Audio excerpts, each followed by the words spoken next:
చూస్తున్నాం. Senior IPS అధికారి Sanjay Vijayawada ACB కోర్టులో లొంగిపోయారు. అగ్నిమాపక శాఖలో భారీ అవకతవకల వ్యవహారంలో సంజయ్ పై కేసు నమోదైంది. ముందస్తు బెయిల్ కోసం సుప్రీంకోర్టు వరకు వెళ్లినా ఊరట దక్కలేదు. దీంతో ఏసీబీ కోర్టులో సంజయ్ సరెండర్ అయ్యారు. దీంతో సెప్టెంబర్ 9 వరకు సంజయ్ కు కోర్టు రిమాండ్ విధించింది. హెల్త్ గ్రౌండ్ పై మధ్యంతర బెయిల్ కోసం సంజయ్ పిటిషన్ దాఖలు చేశారు.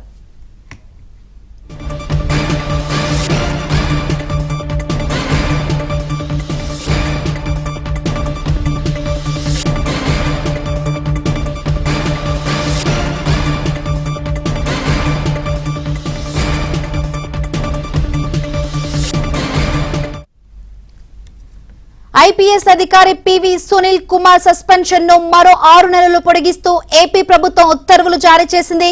2026 ఫిబ్రవరి 24 వరకు సునీల్ కుమార్ సస్పెన్షన్ పొడిగిస్తూ సిఎస్ విజయానంద్ ఉత్తర్వులు ఇచ్చారు.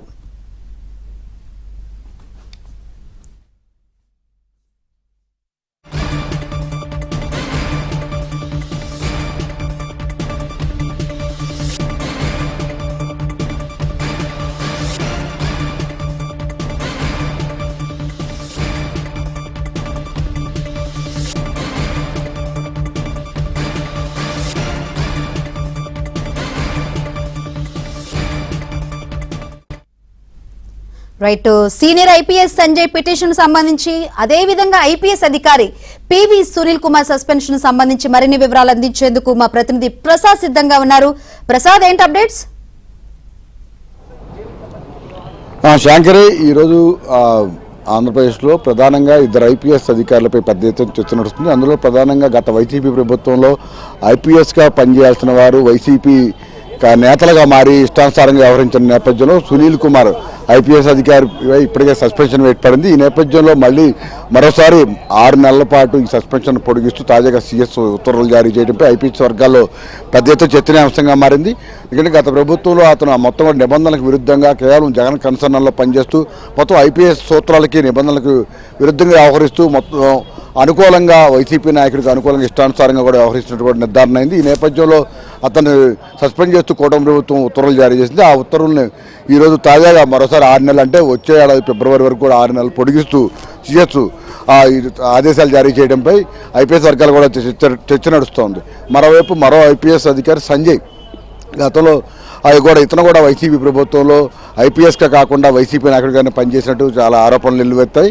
ఈ నేపథ్యంలో ప్రధానంగా అతను అగ్నిమాపక శాఖ డీజీగా ఉన్న నేపథ్యంలో ఆ చేయని పనులకు చేసినట్టు ఒక వెబ్సైట్ క్రియేట్ చేసేందుకు 59 లక్షల రూపాయల బిల్లును అనధికారికంగా మంజూరు చేయడంతో పాటు సిఐడి చీఫ్గా మరో ₹1 కోటి సంబంధించిన అవతవకలు పాల్పడినట్టు కూడా సిఐడి ఇటు ఏసీబీ కేసులు నమోదు చేసింది. దీనికి సంబంధించి అతను హైకోర్టులో ముందస్తు బెయిల్ పిటిషన్ దాఖలు చేయగా అప్పట్లో బెయిల్ మంజూరైంది. అయితే ప్రభుత్వం సుప్రీంకోర్టులో పిటిషన్ దాఖలు చేయగా విచారించిన సుప్రీంకోర్టు హైకోర్టు ఇచ్చిన పిటిషన్ కూడా కొట్టివేయడంతో పాటు ఈ సంజయ్ వీటికి సంబంధించి అవకతవకలకు పాల్పడినట్టు సాక్ష్యాలు కూడా ఉన్న నేపథ్యంలో అతను విచారణ సహకరించాలి, కోర్టులో లొంగిపోవాలంటూ కూడా స్పష్టమైన ఆదేశాలు జారీ చేసింది. ఈ పరిణామాల నేపథ్యంలో గత కొంతకాలంగా అజ్ఞాతంలో ఉన్న సంజయ్ అనూహ్యంగా ఈరోజు ఉదయం 10 గంటల సమయం ముందే ఆయన నేరుగా కోర్టు హాల్లోకి వచ్చి కూర్చున్నారు. ఉదయం మద్యం కుంభకోణానికి సంబంధించిన కేసు విచారణ కూడా మొత్తం ఆయన దగ్గరుండి మొత్తం చూశారు. ఈ న్యాయాధికారి కూడా మొత్తం మద్యం కుంభకోణానికి సంబంధించిన కేసు విచారణ తర్వాత సంజయ్ కేసును విచారించారు. విచారించిన నేపథ్యంలో వచ్చే నెల 9వ తేదీ వరకు కూడా తాను లొంగిపోయిన కోర్టు ఆదేశాలతో లొంగిపోయినట్టు వచ్చినట్టు కూడా న్యాయాధికారి వివరించడంతో వచ్చే నెల 9వ తారీఖు వరకు కూడా రిమాండ్ విధిస్తూ న్యాయాధికారి ఉత్తర్వులు జారీ చేశారు. అయితే తన అనారోగ్య కారణాలు ఉన్నాయంటూ డాక్టర్ సర్టిఫికేట్లు చూపిస్తూ మధ్యంతర బెయిల్ మంజూరు చేయాలంటూ కూడా పిటిషన్ అయితే దాఖలు చేశారు.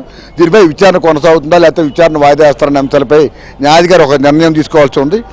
దీంతో ఇప్పుడు 2 ఐపీఎస్ అధికారులు ఈరోజు ఇటు ప్రభుత్వం 6 నెలల పొడిగిస్తూ ఇచ్చిన సునీల్పై ఆదేశాలు, మరోవైపు ఇటు సంజయ్ ఈరోజు ఏసీబీ కోర్టులో లొంగిపోయి రిమాండ్ విధించిన నేపథ్యంలో ఇచ్చిన ఆదేశాల నేపథ్యంలో ఇటు ఐపీఎస్ వర్గాల పెద్ద ఎత్తున చర్చ అయితే నడుస్తుంది.